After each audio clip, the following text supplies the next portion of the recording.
ماشاء اللہ لا حول ولا قوۃ الا باللہ العلی العظیم۔ اعوذ باللہ من الشیطان الرجیم، بسم اللہ الرحمن الرحیم۔ الحمد للہ وکفی والصلاة والسلام علی عبادہ الذین اصطفی،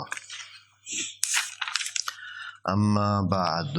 فرب اشرح لی صدری ویسر لی امری واحلل عقدۃ من لسانی یفقہوا قولی وقل رب ادخلنی مدخل صدق واخرجنی مخرج صدق واجعل لی من لدنک سلطانا نصیرا۔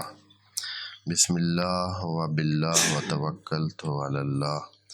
قال اللہ تبارک و تعالی فی سورۃ الفیل، آیت نمبر 1۔ بسم اللہ الرحمن الرحیم۔ الم تر کیف فعل ربک باصحاب الفیل الم یجعل کیدہم فی تضلیل وارسل علیہم طیرا ابابیل ترمیہم بحجارۃ من سجیل فجعلہم کعصف مأکول۔ صدق اللہ العظیم۔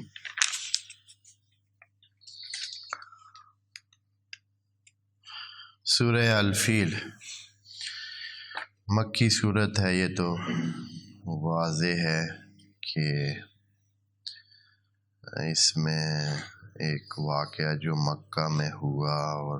اہل مکہ کو ہی اس کا تذکر دینا تھا، یا اہل مکہ کو یہ بتلانا تھا کہ ہم نے یہ کیا ہے تو اور بھی بہت کچھ کر سکتے ہیں۔ مکہ والوں نے اپنی آنکھوں سے اس واقعے کو تجربہ کیا تھا۔ سورہ الفیل، اس کے جو پڑھنے کا ثواب ہے پہلے اس کو ذکر کر دیتے ہیں۔ اگر کوئی بندہ سورہ فیل کو اپنی نماز فریضہ میں پڑھے، امام صادق علیہ السلام کی بتائی ہوئی بات ہے کہ روز محشر تمام زمین، وعلیکم السلام، یعنی وادیاں، پہاڑ، صحرا، تمام وہ اس کے فیور میں، اس کے حق میں گواہی دیں گے کہ اے اللہ، یہ بندہ تیری بندگی کے لیے نماز پڑھتا تھا اور یہ سورت پڑھتا تھا، اس کے اچھائی کی گواہی دیں گے۔ خدا کریم بھی ان کی گواہی کو قبول کرے گا اور فرمائے گا کہ اس بندے کو جنت میں جانے دیں۔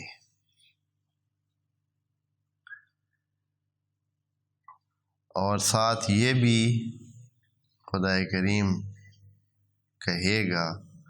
کہ یہ ان لوگوں میں سے ہے جو اللہ کے چاہنے والے ہیں اور ان کا جو عمل ہے وہ عمل محبوب ہے، یعنی پسندیدہ عمل ہے۔ یہ ایک، اس کے علاوہ اس کی جو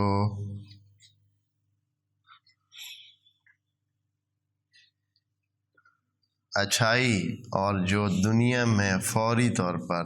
فائدہ لکھا گیا ہے سورہ الفیل کا، وہ یہ ہے کہ اگر خدا نخواستہ آپ کا کسی وقت کسی دشمن سے سامنا ہے، ہو جاتا ہے، کسی دشمن سے سامنا ہے، کسی خطرناک چیز کا سامنا ہے، تو سورہ الفیل کو پڑھ کر اس دشمن کی طرف پھونکیں گے، دم کریں گے تو وہ بھاگ جائے گا۔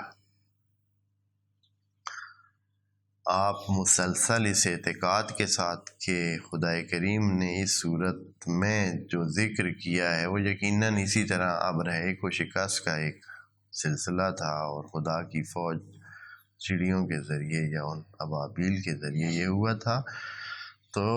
اگر آپ اس طرح خدا کی قدرت کے ذہن میں رکھ کر اس صورت کو دشمن کے سامنے پڑھتے ہیں اور اس کی طرف پھونک دیتے ہیں تو دشمن بلا حصول غرض وہاں سے بھاگنے کی کرے گا اور بھاگ جائے گا اور آپ کی جان خلاصی ہو جائے گی۔ اس کے علاوہ اگر آپ قوت قلب حاصل کرنا چاہتے ہیں، قوت قلب بہت چیز ہے۔ جو وسائل ہوتے ہیں وہ 10% کام دیتے ہیں اور جو قوت قلب ہے 90% کام قوت قلب اور حوصلے کا ہوتا ہے۔ اکثر ہم بھی یہ جو ہم بہت سارے کام نہیں کرتے ہیں یہ ہماری قوت قلب کی کمزوری ہوتی ہے اور اس کی وجہ سے وإلا ہمیں جسمانی طور پر تو بہت سارے کام کرنے میں ہمیں کوئی رکاوٹ نہیں ہے، صرف کیا نہیں ہوتا ہے، حوصلہ نہیں ہوتا ہے، کرنا نہیں چاہتے ہیں۔ کون پڑھے جی؟ جی نہیں تو مثال کے طور پر آپ کے ہاتھ میں جو کتاب ہوتی ہے 200 صفحے کی کتاب، اگر کوئی پڑھنا چاہے، پڑھنے والا بندہ ہو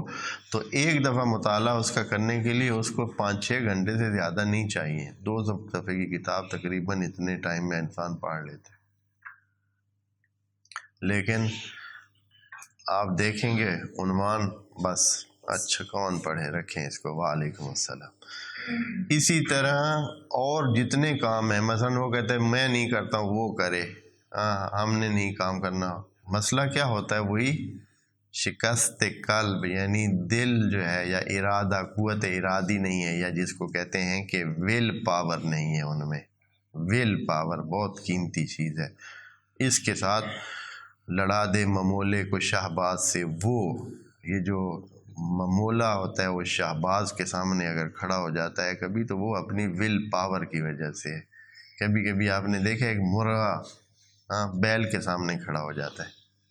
کبھی دیکھا ہے آپ نے؟ ویڈیوز میں یہ چیزیں آ جاتی ہیں۔ ایک چھوٹی سی چیز ہوتی ہے، ایک بہت بڑے اس کے سامنے جو ہے وہ اپنا قداور ہو کر کھڑے ہو جاتی ہے اور اس کا مقابلہ۔ وجہ یہ ہوتی ہے کہ اس کے اندر جو ہے وہ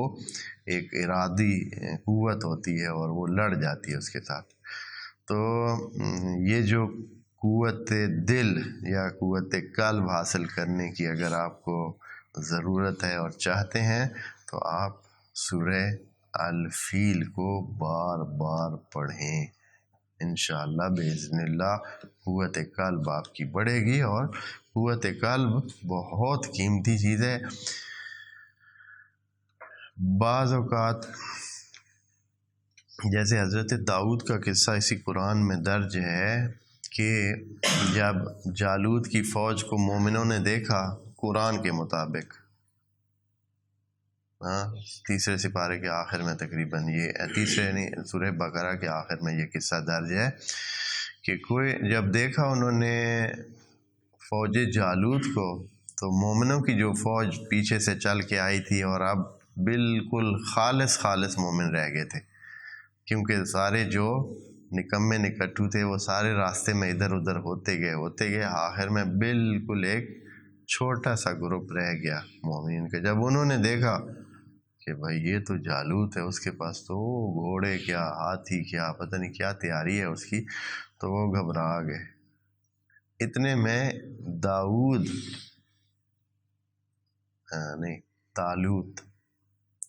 طالوت نام کا ایک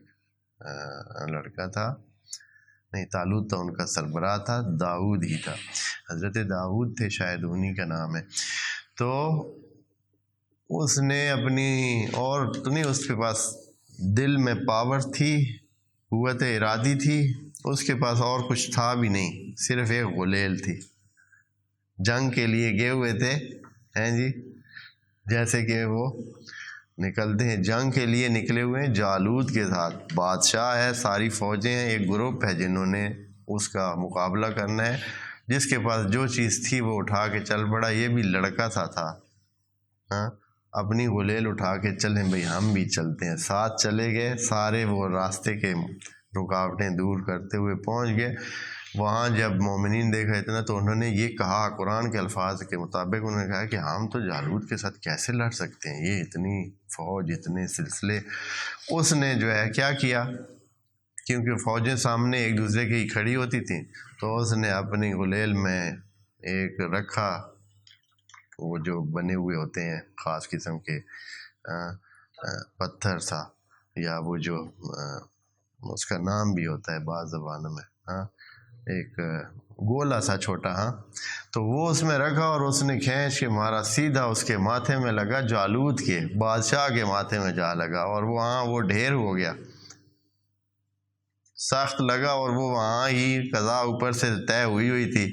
وہ وہاں ڈھیر ہوا۔ اس کا گرنا تھا کہ ساری فوج جالوت کی کیا ہو گئی، تتر بتر، وہ بادشاہ مار گیا، بس سب ختم، ادھر ادھر بھاگ گیا، اور یہ لشکر چھوٹا سا ان پر حاوی ہو گیا ایک لڑکے کی اس جرأت مندانہ اقدام سے۔ شجاعت اور جرأت یہی قوت قلب ہوتی ہے، یہ جس کو آپ شجاع کہتے ہیں، یا جس کو جرأت مند، دلیر جسے آپ کہتے ہیں، ہم اردو میں دلیر بولتے ہیں،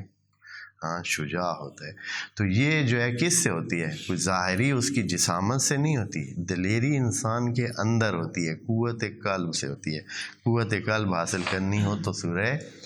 الفیل کو بار بار پڑھیں۔ اس کے علاوہ کچھ اور چیزیں ہیں جو ذرا اس کے طولانی پروسیجر یا عملیات کی ضرورت رکھتی ہیں، جن کو ہم یہاں ابھی چھوڑ دیتے ہیں کہ وہ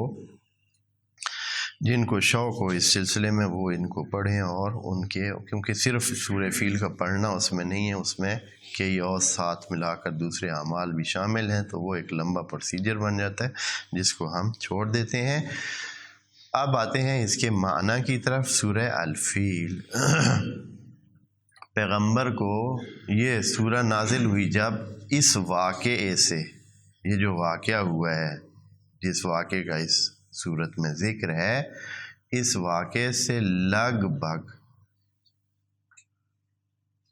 40 سے 45 سال بعد یہ سورت نازل ہوئی ہے۔ خود واقعے سے کتنے جی 40 سے 45 سال، حضرت کی عمر 40 تھی تو وحی نازل ہوئی، اور وحی کے نازل ہونے میں مکہ میں کچھ ٹائم کے بعد یہ سورت نازل ہوئی۔ فکس تاریخ تو یقیناً کسی سورت کی کسی کو پتہ نہیں ہے، لیکن اتنا ہے کہ یہ سورت انہی سالوں میں، یعنی بعثت کے ابتدائی درمیانی سالوں میں نازل ہوئی۔ تو اور یہ واقعہ ہوا ہے اسی سال جس سال حضرت پیدا ہوئے، عام الفیل جس کو کہتے ہیں، اسی سال یہ واقعہ پیش آیا جو کہ اس صورت میں درج ہے۔ اور ہم تو 45 سال کا یہ جو واقعہ ہے نا، تو یہ ایسے ہی ہے جیسے کہ آپ کی اپنی ہم عصر نسل نے وہ واقعہ دیکھا ہوا ہے، وہ واقعہ جو ہے ہم عصر نسل نے کیا کیا ہوا ہے، دیکھا ہوا ہے، اس لیے اس کی تصدیق جو ہے وہ آسان ہے۔ اگر یہ واقعہ نہ ہوتا یا اس واقعے میں کوئی خدشہ ہوتا یا کوئی مسئلہ ہوتا تو فوراً وہ جو موجود تھے پرانے لوگ جو 50-60 سال کے تھے، وہ فوراً بول اٹھتے کہ یہ کب ہوا ہے بھائی، ہم نے تو نہیں دیکھا، ہم بھی مکہ میں رہتے تھے، ہم نے تو ایسی کوئی بات نہیں دیکھی۔ لیکن کسی نے ایسے نہیں کہا۔ حضرت کے دادا عبد المطلب کے زمانے کا ہے، وہ بھی اس واقعے کا کچھ حصہ ہیں۔ واقعہ یوں ہوا کہ ساتھ ہی یہ جو جزیرۃ العرب ہے یہ بڑا سارا ہے، اس کا یہ حجاز والا ایریا ادھر ہے جہاں مکہ اور مدینہ ہے، اور اس سے پرلی سائڈ پہ جنوب والی سائڈ پر یمن ہے۔ یمن بھی بہت بڑا ایریا ہے، بہت ہی بڑا ایریا۔ حکومتیں اس وقت اس ایریا میں تھیں، ادھر سارے حکومتیں نہیں تھیں بلکہ قبیلے صرف رہتے تھے، اور کوئی ان کا حاکم نہیں ہوتا تھا پورے جزیرت اس ایریا میں، حجاز کے ایریا میں کوئی ان کا حاکم نہیں، خود قبیلہ، ہر قبیلہ اپنے طور پر کیا ہے، وہ حاکم بھی ہے اور محکوم بھی ہے، اور اپنے ان کے سردار ہیں اور سلسلے ہیں۔ تو یمن میں حکومت ہوتی تھی ادھر ہمیر لوگ حاکم تھے، ان کے ظلم کی وجہ سے یا انہوں نے اس سے پہلے کچھ تبا کے قبیلہ تھا وہاں حاکم تھا، ہمیروں نے آ کر تبا کے قبیلے کو نابود کیا، تہس نہس کیا اور خود حاکم بن بیٹھے۔ ان تبا میں سے ایک بندہ اٹھا اور چلا گیا مدد لینے کے لیے اس وقت کا جو سپر پاور شمار ہوتی تھی، وعلیکم السلام، روم کی سلطنت۔ روم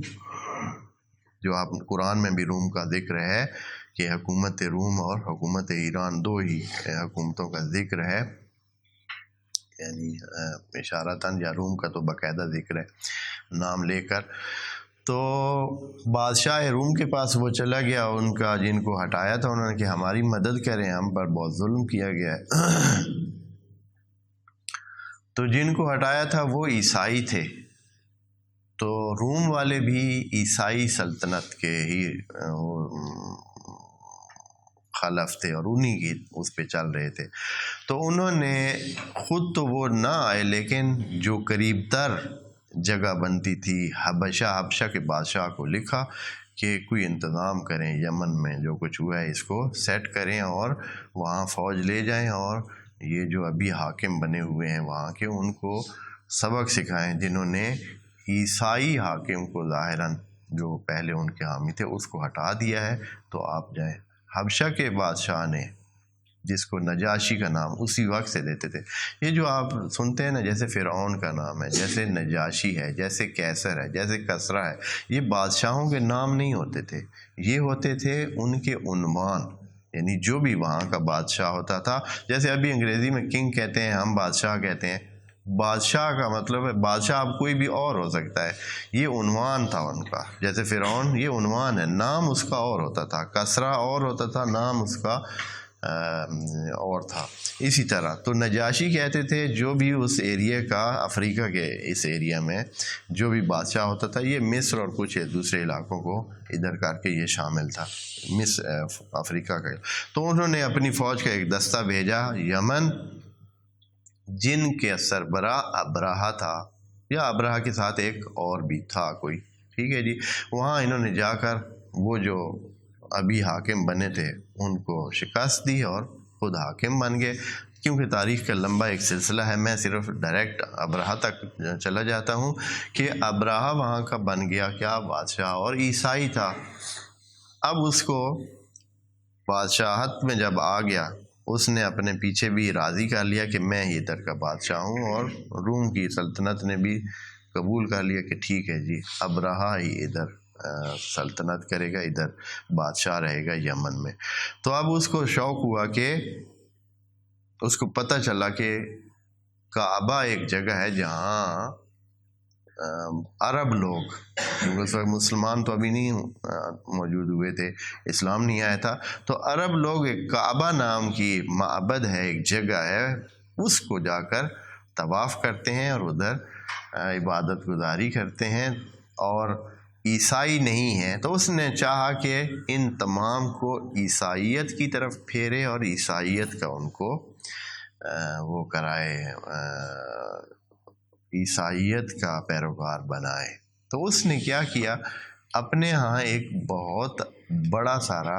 کعبہ کے مقابلے میں ایک اسی طرح کعبہ یا معبد بنا لیا، اب اس کا نام معبد ہی رکھ لیں، ہاں، ایک ایسا کلیسا جیسے آپ کہہ سکتے ہیں، بہت شاندار کلیسا اس نے وہاں صنعا میں، جو کہ ابھی صنعا کے نام سے بھی ابھی شہر موجود ہے، یمن میں مشہور شہر ہے، تو وہاں اس نے یہ قائم کیا، اور بڑے اس سے تو اس نے سب کو دعوت دی، اپنے آس پاس کے لوگوں کو تو اس نے حتماً کہا کہ اسی کا طواف کریں، اسی کی ادھر ہی عبادت کریں اور ادھر ہی سار صرف کریں۔ اب یہ ہے کہ اس کو یہ بھی ہوا کہ وہ جو عرب کے لوگ ہیں وہ بھی ادھر آئیں اور ادھر ہی عبادت کریں، تو یہ چیز مشہور ہو گئی، اکثر لوگ ادھر جانے لگے۔ تو ادھر سے جیسے تاریخ میں ہے، پتہ نہیں اب یہ واقعیت ایسے ہے یا نہیں ہے، یا ویسے اس نے حسد کی بنیاد پر یہ کام کیا، یا بتایا گیا ہے کہ کچھ ایسے ہوا کہ کچھ لوگوں نے اس کے اس ضد میں آ کر یا مقابلے میں یا ویسے اس طرح یہ بہانہ بن گئی یہ بات، کچھ لوگوں نے جا کر اس معبد میں جو اس نے بنایا تھا تخلی کی، یعنی جا کر وہاں رفع حاجت کر دی، خرابی کر دی۔ اب جو اس کو یہ پتہ چلا کہ یہ کام ہوا ہے تو اور یہ بھی کہا گیا کہ کیا بھی کچھ عربوں نے ہے جو اسی ایریا کے تھے، یعنی جو مسیحیت کو نہیں مانتے ہیں، تو اس کو غصہ اور بھی زیادہ اس بات پر آ گیا کہ یہ کیسے۔ تو اس نے وہاں قسم کھائی کہ میں اگر زندہ رہا تو میں اس کعبہ کو جس کی قریش اور عرب اور حجاز والے جس کی پیروی کرتے ہیں اور جس کا طواف کرتے ہیں اس کو ختم کر کے رہوں گا۔ اس نے تیاری باندھ لی، لشکر تیار کیا، اچھا خاصا ٹائم لگتا تھا، صحیح فل تیاری کر کے جتنے بھی فوج تھی، اب لکھنے والوں نے 60,000 لکھا ہے کہ 60,000 کی فوج لے کر آئے، لیکن بعض چیزیں ہیں نا ان کو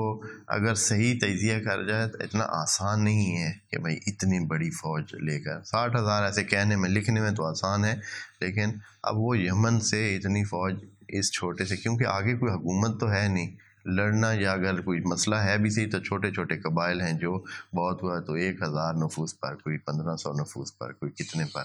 یا 2,000 نفوس پر مشتمل ہوتے ہیں، اور ان کے پاس کیا تیاری ہوتی ہے، اس طرح کی نہیں ہوتی ہیں۔ پھر اس نے کچھ قبائل کو ساتھ بھی ادھر سے ملا لیا تھا، تو بہرحال جتنے بھی فوج تھی صحیح سے، جس کہتے ہیں نا کہ ایک ہیوی قسم کی، جس سے یقیناً وہ طاقت کے لحاظ سے وہ حاوی آ سکتا تھا، تو وہ لے کر آیا، اور اس میں کئی ہاتھی بھی شامل تھے، کیونکہ اصحاب الفیل کا لفظ ہے تو ہاتھی اس سے پتہ چلتا ہے کہ ہاتھی ایک نہیں تھا، ہاتھی کئی تھے، کئی ہاتھی تھے، اور دوسری فوج کے باقی حصے بھی۔ تو اتنی بڑی ہاتھی تو ایسی بلا ہے کہ وہ اپنے پاؤں سے گھر کو بھی گرا سکتا ہے، اور اتنی اس میں، اور پھر آج کل والے ہاتھی جو آپ لوگوں نے دیکھے ہیں یہ پھر چھوٹے ہیں اور تھوڑے سے بھوکے مر جاتے ہیں بیچاروں کو، اتنا کھانا بھی پورا ملتا ہے، یہ تماشے کے لیے رکھے ہوئے ہیں ان علاقوں میں۔ جن علاقے جو اصلی علاقے ہیں ان کے ہاتھیوں کے وہاں انہوں نے کچھ اچھے انداز میں ان کو، اور بڑے بڑے ہاتھی ہوتے ہیں، ان ہاتھیوں سے جو ہمارے چڑیا گھروں میں کھڑے ہوتے ہیں بیچارے مرے مکے ہوئے، آدھا کھانا ان کا وہ کھا جاتے ہیں جو ان کے پالنے والے ہوتے ہیں جی، ان کے لیے اگر مثلا 5,000 یا 10,000 گورنمنٹ دیتی ہے تو وہ جو ہے ان کو 1,000 1,500 کا کھانا دیتے ہیں، اور باقی جو ہے وہ اپنا خرچہ پٹھا پورا کرتے ہیں۔ تو یہ جو ہے اس طرح بھوکے، پچھلے سال ہی ہمارے ہاں ایک ہاتھنی یا ہاتھی مر گیا ہے اسی وجہ سے کہ بھوک سے، یعنی اس کو پورا کھانا بھی کسی نے نہیں دیا بیچارے۔ تو وہ بڑے بڑے ہاتھی اور وہ لے کر آئے، اور ان کا مقصد یہی تھا کہ کعبہ کو گرایا جائے، کعبہ کو تہس نہس کیا جائے، تاکہ لوگوں کو ایک تو وہ اپنی نفرت کا وہ جو ہے اظہار کر سکے، دوسرا یہ ہے کہ اس کے بعد سارے اس طرف آئے۔ تو وہ پہنچا مکہ کے آس پاس میں، اور اس نے وہاں ڈیرے لگا دیے، اور اب اس میں بہت تاریخ نے نا تباہی مچائی ہوئی ہے، تاریخ کی کوئی سچی بات ملنا بہت مشکل ہے، کوئی بھی تاریخ میں نا اتنی تباہی ہے، اتنی خرابی ہے، تاریخ کسی طرح قابل اعتبار نہیں ہے، بہت مشکل ہے، بہت مشکل ہے۔ ایک تاریخ ادھر کی لکھی ہوئی ہے تو اسی واقعے کو دوسرے نے بالکل اپوزٹ لکھا ہے اور بہت ہی مختلف لکھا ہے، تو بہت سارے مسائل ہیں تاریخ میں، لیکن بہرحال سرسری طور پر جو کچھ ملا ہے ملا کے ادھر ادھر سے جمع کر کے اتنا کہا جاتا ہے کہ وہ آس پاس میں اس میں ڈیرے لگائے، اور اس نے کیا کیا کہ کیونکہ مکہ والوں کے جو اونٹ تھے وہ مکہ سے باہر ہی چرتے تھے، کھلے صحرا میں چرتے تھے، اور پتہ ہوتا تھا کہ یہ اتنے اس کے اونٹ ہیں اور اتنے اس کے اونٹ ہیں، اور اونٹوں پر علامتیں لگی ہوئی ہوتی تھیں کہ یہ کس کے اونٹ ہیں۔ تو ابرہہ کے فوجیوں نے وہ سارے جو مال مویشی پھر رہے تھے وہ سارے اپنے قبضے میں لے لیے، لوگوں کو پتہ چلا تو وہ کچھ کہتے ہیں کہ خود باہر نکل کر بھاگ گئے، کچھ کہا کہ حضرت عبد المطلب نے ان کو کہا کہ آپ گھروں سے جو ہے نا بچنے کے لیے چلے جائیں تاکہ کسی کا خون نہ بہے، فوجیں آئی ہوئی ہیں اور انہوں نے اپنا کام کرنا ہے اس کو۔ پھر اسی حوالے سے کچھ کہتے ہیں کہ خود حضرت انہوں نے بندہ بھیج کر اپنے سردار کو مکہ سے سردار کو بلایا تھا، کچھ کہتے ہیں کہ نہیں، خود حضرت عبد المطلب اپنے اونٹوں کے لینے کے لیے ادھر گئے تھے۔ بہرحال ایک وجیح اور بااثر شخصیت تھے، اور ان کے دیکھنے سے جب ابرہہ کے پاس وہاں گئے اس کے لشکر کے مرکز میں، تو انہوں نے ان کی شخصیت کو دیکھ کر ہی بہت اس بندے نے احترام کیا، اور بہت ہی دیکھا کہ یہ تو کوئی وجیح آدمی ہے، نورانی چہرہ اور اتنا باشخصیت شخص ہے، تو انہوں نے بہت احترام کیا، دھیان کیا، اور کہا کہ کدھر آپ کا آنا کیسے ہوا؟ ابرہہ نے تو پہلے ہی بتا دیا کہ ہم تو اس مقصد کے لیے آئے ہیں کہ ہم اس کعبہ کو ختم کر کے ہی جائیں گے۔ تو حضرت عبد المطلب نے اس سے یہی جواب دیا کہ ہاں ویسے تو اگر یہ کام نہ ہوتا تو آپ نہ سوچیں اس طرح تو اچھا تھا، لیکن ہم آپ کے سامنے کھڑے بھی نہیں ہو سکتے ہیں، تو جس کا ہے یہ بیت گھر ہے جس کا، وہ خود جانے، اور وہ پہلے بھی حفاظت اس کی کرتا ہے یا رکھا ہے، یا پہلے یہ ختم ہوا تھا یا جیسے بھی ہوا تھا، تو اس کو انبیاء کے ذریعے بنایا گیا ہے۔ تو ساری بتائی ہوگی بات، کیونکہ ابرہہ حضرت ابراہیم کا تو قائل تھا، کیونکہ عیسائی تھا، تو عیسائیت تک حضرت ابراہیم کو سارے مانتے ہیں، جیسے کہ ابھی بھی سارے مانتے ہیں حضرت ابراہیم کو، تو ان کے ہاتھوں کے بنی ہوئی چیز تھی، تو بہرحال کوئی باتیں کی ہوں گی، یقیناً کی ہوں گی، سمجھایا ہوگا، تو اس نے کہا کہ پھر آپ ادھر کیا آئے ہیں، کس لیے لینے، یا آپ کا کوئی ہے کچھ بات کرنا چاہوں؟ انہوں نے کہا مجھے اور کچھ نہیں چاہیے، میرے تو کوئی اونٹ ہیں، 200 کہتے ہیں اونٹ تھے حضرت کے، تو وہ جو ہے آپ کے فوجیوں نے قبضے میں کر رکھے ہیں، مجھے تو اپنے اونٹ واپس کریں، میں تو وہ لینے آیا ہوں۔ تو ابرہہ نے کہا کہ میں تو سمجھا تھا کہ آپ کوئی میری منت سماجت کریں گے، یا چاہیں گے کہ میں جس مقصد کو آیا ہوں یہ ناکام نہ کروں اور چھوڑ دوں، اور میں بھی آپ کی بات شخصیت کی وجہ سے ممکن ہے رکھ لیتا اور کہتا کہ ٹھیک ہے جی اس کو ہم نہیں تہس نہس کرتے ہیں کعبہ کو، لیکن آپ نے تو چھوٹی بات کر کے اپنے آپ کو میری نظر میں گرا دیا ہے، آپ نے بہت چھوٹی بات کی ہے۔ تو حضرت نے کہا ہے کہ بھائی میں اپنے اونٹوں کا مالک ہوں، بیت اللہ کا مالک اور ہے، میں اپنے اونٹوں کا دھیان کروں گا، وہ اپنے گھر کا دھیان کرنا جانتا ہے کیسے کرے گا، تو آپ مجھے اپنے اونٹ دے دیں۔ حضرت نے اپنے اونٹ لیے اور گھر کو ہو لیے۔ تو کچھ کہتے ہیں حضرت نے جا کر کعبہ کو ساتھ کھڑے ہو کر دعا کی، کچھ کہتے ہیں کہ بس اپنے اونٹ لے کر چلے گیا، اور دوسرے دن صبح جب ابرہہ اپنی فوج کو کعبہ کے مسمار کرنے کے لیے چلانا چاہتا تھا، تو اس وقت دیکھا کہ اس کی فوج، کہتے ہیں کہ ہاتھی بھی اس کی حرکت نہیں کرتا تھا، آگے نہیں جاتا تھا، اور ساتھ ہی دیکھا کہ پرندوں کے چھوٹے پرندوں کے جھنڈ جو ہے وہ اس دریا والی سائڈ سے، کیونکہ بالکل ساتھ ہی کچھ فاصلے پر ہے دریا ہے، تو وہاں سے اٹھ کے آ رہے ہیں، اس طرف سے آ رہے ہیں، اور وہ گھوم رہے ہیں، مکہ کی فضا میں گھوم رہے ہیں۔ اور بہرحال اب اس سے زیادہ تفصیل ہر کسی نے اپنی طرف سے کچھ نہ کچھ ذکر کیا ہے، اس سے زیادہ نہیں کہنا چاہتے ہیں کہ کیسے ان کے اتنا تھا کہ ان کے چونچ میں، چاہے چونچ میں ایک تھا، کچھوں نے کہا ہے کہ ان کے پاؤں میں ایک تھا، ایک چونچ میں تھا، ہر ایک کے پاس 3 تھے۔ بہرحال ان کی کیا ضرورت ہے، ممکن ہے ایک ہو، ممکن ہے 3 ہو، ممکن ہے جیسے بھی تھا، خدائی فوج تھی، انہوں نے آ کر وہ چھوٹے سے، اور یہ جو ابابیل ہوتا ہے جیسے لکھا ہے کتابوں میں، یہ چڑیا سے تھوڑا چھوٹے سائز کا ایک پرندہ ہوتا ہے ابابیل، ہاں، جیسے اسے ابول، یا ہمارے ہاں بھی اس طرح کا ابول یا ابول یا اس طرح کا کوئی ہے صحیح کوئی پرندہ چھوٹے سائز، تو ہو سکتا ہے وہی ہو سکتا ہے اس سے چھوٹا ہو۔ تو انہوں نے آ کر کیا کیا، لشکر کے اوپر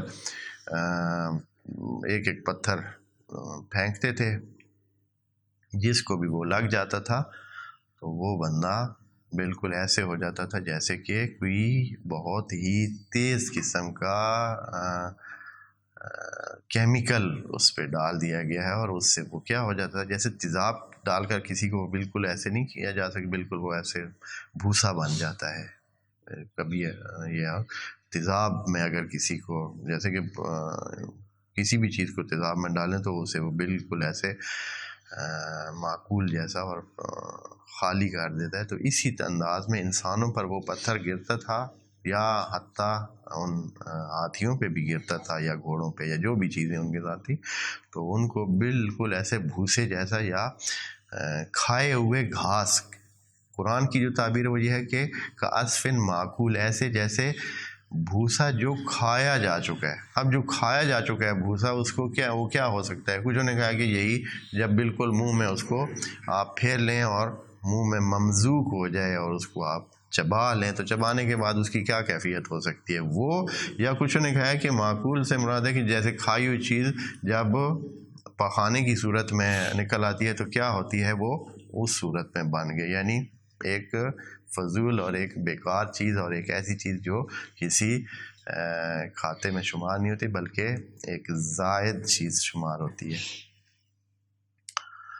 تو یہ واقعہ ہوا، اور اب اس میں ہماری بات چونکہ یہاں وہ تھوڑے بہت اختلافات یا کئی چیزیں جو جدید سائنس نے بتائی ہیں. جی، اس کے بعد اس بادشاہ نے آپ کی کعبے کو گرایا وغیرہ یہ استعمال کیا. کعبے کو اس طرح دشمنی کے انداز میں کسی نے، کعبے کے ساتھ دشمنی کے انداز میں کسی نے نہیں گرایا. کعبے مثلاً فرض کریں کہ شہر پر حملہ کرنے کے باعث اگر ممکن ہے کہ کعبے کو بھی نقصان ہوا ہے، تو وہ صورتیں ہیں تاریخ میں موجود ہیں کہ شہر کے لوگوں پر حملہ کو یا شہر کے حاکم کو نقصان پہنچانے کے لیے جو چلائی گئی منجنیقیں یا دوسرے تھے، اس سے کعبے کو نقصان پہنچا. لیکن یہ کہ باقاعدہ کعبے کو گرانے کے لیے کوئی بادشاہ کبھی نہیں آیا. تو اس واقعے میں اور اس میں یہی فرق ہے. یہ کسی نے سوال ممکن ہے، یہ ویسے پہلے بھی یہ ہوا ہے کہ بھائی اس وقت کعبے کو بچانے کے لیے خدا کی طرف سے فوج آئی تھی، تو اس کے بعد بھی تو کعبے کو نقصان پہنچا ہے، تو اس وقت کیوں نہ کرامتہ کے زمانے میں ممکن ہے. یا جو امیر شام تھا یزید ابن معاویہ ابن ابی سفیان، تو انہوں نے بھی یہ کوشش کی کہ وہاں نقصان پہنچائے، لیکن اس وقت نہیں ہے. تو وجہ یہ تھی کہ ان کا مقصد جو ہے وہ اور تھا اور ان کا مقصد اور تھا، تو اس وجہ سے یہ سلسلہ ہوا. اب یہ واقعہ ان معجزات میں سے ہے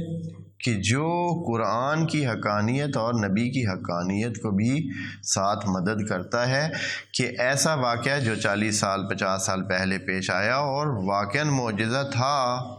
اب خدا کریم اس معجزے کے بیان پر واضح معجزہ تھا کہ ایک فوج کو اس طرح چھوٹے سے چھوٹے پرندوں نے، بالکل نحیف قسم کے پرندوں نے، جو سب سے بڑا حیوان تھا اس کو، جو موجودہ وہاں چھوٹا حیوان تھا اس کے ذریعے سے کیا کیا گیا، تہس نہس کیا گیا. خدا کی قدرت یہی ہے کہ آپ جتنا آپ کا مرضی ہے زور ہو، پھر دوسری طرف سے وہ تو جیسے کہ وہ خدا کریم نے قرآن میں کہا ہے کہ آپ مکھی کو کیا سمجھتے ہیں، ہاں آپ کی طاقت کتنی، آپ کتنے ہیں. اگر ایک مکھی آپ کو کچھ نقصان پہنچائے تو آپ اس کا کچھ نہیں بگاڑ سکتے. ہاں کیا کر سکتے ہیں آپ؟ اس کو اس سے روک سکتے ہیں؟ یا کوئی ابھی انسان اپنی جان چھڑا سکے ہیں مکھیوں سے یا مچھروں سے؟ ہم لگے ہوئے ہیں. مچھر کتنی چیز ہے، ہاں جی، لیکن کوئی آپ کر لینا ختم، ان کو کر لیں اور مکھیوں کو بھی ختم کر لیں. اور ضعف الطالب والمطلوب، کام بھی کمزور ہے اور جو مطلوب ہے وہ بھی، طالب یعنی جو کرنے والا ہے وہ بھی، یعنی انسان میں کچھ بھی نہیں ہے. تو انسان ایسے خیالی طور پر سمجھتا ہے کہ کوئی چیز ہے. اس کے ذریعے خدا کریم نے یہ بتایا کہ ہم یہ کر سکتے ہیں، لیکن آپ جو نہیں کر رہے ہیں تو آپ اس کو یہ نہ سمجھیں ہم نے یہ رکھا ہوا ہے کچھ ٹائم کے لیے، پھر سب کچھ ہوگا. تو قبل اس کے کہ وہ کچھ ہو، سارے کیا بن جائیں، بندے بن جائیں. بسم اللہ الرحمن الرحیم. فرماتے ہیں کہ آیت نمبر 1، علم تر کیف فعل ربک باصحاب الفیل، دیکھا نہیں ہے تو نے کیسے کیا کیا تیرے رب نے. نبی کی کتنی خاصیت ہے کہ خدا کریم اپنے آپ کو رب نبی یعنی خدا اپنے آپ کو اس کا رب بتاتا ہے خود اپنی کلام میں، تیرے رب نے، ہے تو سب کا رب، لیکن یہ جو تیرا یعنی حضرت کو اتنی اہمیت ملتی تھی کہ خدا کریم اپنی ربوبیت کو ان کے ساتھ وابستہ اور نسبت دیتا، تیرے رب نے۔ بے اصحاب الفیل، اصحاب فیل کے ساتھ کیا برتاؤ کیا ہے خدا کریم نے، دیکھا تھا تو نے۔ علم یجعل کیدہم بتذلیل، کہ وہ جو ترتیب بنا کے لائے تھے کعبہ کو مسمار کرنے کے لیے، ان کی اس ترتیب کو کیسے فی تذلیل، تذلیل کا مطلب گمراہ نہیں ہے، جیسے پہلے بھی ہم عرض کر چکے ہیں۔ تذلیل یعنی بے مقصد، یعنی جس کا کوئی سر پیر نہ رہا، جس کا کچھ بھی نہ ہوا، کسی نتیجے پہ نہ پہنچی، زیرو کی زیرو ہی رہی، ہیں جی۔ فی تذلیل کیا کیا، وَأَرْسَلَ عَلَيْهِمْ، یہ تفسیر ہے۔ کبھی کبھی واو کے ساتھ واو تفسیریہ بھی ہوتی ہے۔ واو تفسیریہ کا مطلب یہ ہوتا ہے کہ جو اگلا جملہ ہے پچھلے جملے کی کیا ہے، تفسیر ہے۔ ہاں مثلا آپ کہتے ہیں کہ فلاں نے زید کی مدد کی اور اس کو 500 روپیہ دیا، یہ جو اور اس کو 500 روپیہ دیا، یہ اس کا مطلب یہ نہیں کہ مدد کی علیحدہ تھی اور یہ 500 روپیہ علیحدہ نہیں تھا، نہیں، بلکہ وہی جو مدد کی ہے وہی یہی پیسے ہیں جو ابھی ذکر ہو رہے ہیں۔ تو واو تفسیری ہوتی ہے، یہاں بھی صرف وَأَرْسَلَ عَلَيْهِمْ طَائِرًا، بھیجے ان پر، اور واضح بتا رہا ہے کہ خود خدا کریم نے یہ سارے سلسلے کیے ہیں۔ ارسلہ میں رسول بنتا ہے نا، ارسلہ یعنی بھیجے تو رسول بنا کر بھیجے، بس طیر بھی کیا ہو سکتے ہیں، رسول ہو سکتے ہیں۔ ارسلہ علیہم طائران، طیر، اس لیے کہ خدا کریم کی جتنی بھی مخلوقات ہیں ساری کی ساری ہی اس کی کیا ہیں، جند ہیں، اور ساری ہی اس کی فوج ہیں اور اس کے ہاتھ میں۔ طیرن، کون سے طیر، ابابیل، جو ابابیل ہے، اور ابابیل کی تشریح عرض کر چکے ہیں۔ وہ کیا کرتے تھے، ترمیہم، جو ان کو رمی کرتے تھے، اور یہ رمج سے پتہ چلتا ہے کہ یہ صرف ایسے چھوڑنے والی صورتحال نہیں تھی۔ ترمیم کا مطلب یہ رما یرمی سے ہے، یعنی تیر مارتے تھے ان کو۔ تیر کے مارنے کا مطلب ہوتا ہے کہ باقاعدہ نشانہ لگا کر آدمی کیا کرے، کسی کو کوئی چیز اس کی طرف پھینکے، مارے، پھینکے نہیں بلکہ کیا کرے، اس کو مارے، یہ ترمیم، ان کو رمج کرتے تھے۔ جیسے ابھی جاتے ہیں نا، رمی جمرات کرتے ہیں، جو جاتے ہیں حج پہ، انشاءاللہ آپ سب جائیں، حج پہ جاتے ہیں تو رمی جمرات، وہ جمرات کو پتھر مارا جاتا ہے، تو یہ پرندے ایسے نہیں کرتے تھے کہ اوپر سے ایسے چھوڑ دیں، ترمیم، باقاعدہ مارتے تھے، بے حجارتن، حجارہ، اور وہ کون سے حجارہ تھے،